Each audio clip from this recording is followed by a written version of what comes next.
എടാ മോനെ. ആവേശം തിയേറ്ററുകളിൽ വിജയാഘോഷം തുടരുമ്പോൾ രാജമാണിക്യം എന്ന സൂപ്പർ വിജയ ചിത്രത്തെക്കുറിച്ച് പ്രേക്ഷകരിൽ പലരും ഓർക്കാൻ കാരണമെന്താണ്? രാജമാണിക്യം സംവിധാനം ചെയ്ത അൻവർ റഷീദാണ് ആവേശത്തിന്റെ നിർമ്മാതാവ് എന്നതുകൊണ്ട് മാത്രമാണോ? അത് മാത്രമല്ല.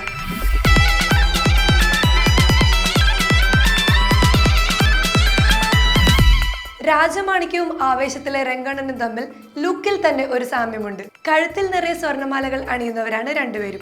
കൂളിംഗ് ഗ്ലാസ് പ്രേമവും രണ്ടുപേർക്കുണ്ട്.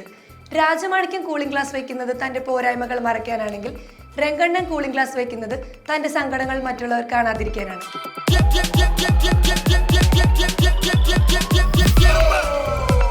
ലൗഡായ സംഭാഷണ രീതിയാണ് രണ്ട് കഥാപാത്രങ്ങളും സ്വീകരിച്ചിരിക്കുന്നത്. ഇത്രയും സമാനതകളാണ് എന്റെ ശ്രദ്ധയിൽപ്പെട്ടിട്ടുള്ളത്. നിങ്ങൾക്ക് ഇനിയും സമാനതകൾ തോന്നുന്നുണ്ടെങ്കിൽ ജസ്റ്റ് ഒന്ന് കമന്റ് ചെയ്യണേ.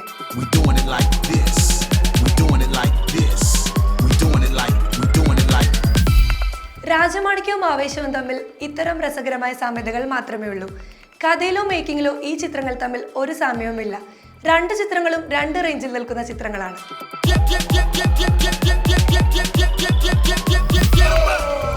രാജമാണിക്യം അക്കാലത്തെ എല്ലാ കളക്ഷൻ റെക്കോർഡുകളും തകർത്തെറിഞ്ഞൊരു ചിത്രമായിരുന്നു.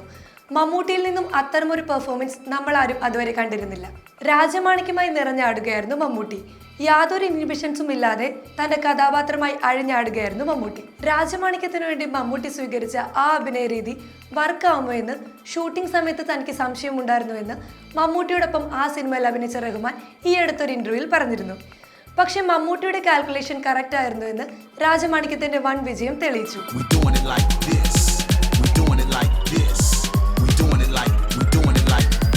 രംഗണ്ണനായി അഭിനയിക്കുമ്പോൾ സംവിധായകൻ കയറൂരി വിടുകയായിരുന്നെന്ന് ഫഹദ് ഫാസിൽ പറഞ്ഞിട്ടുണ്ട്.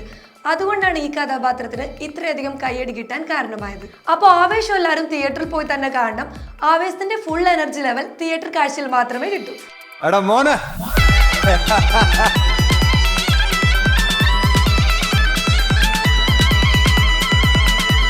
എടാ മോനെ.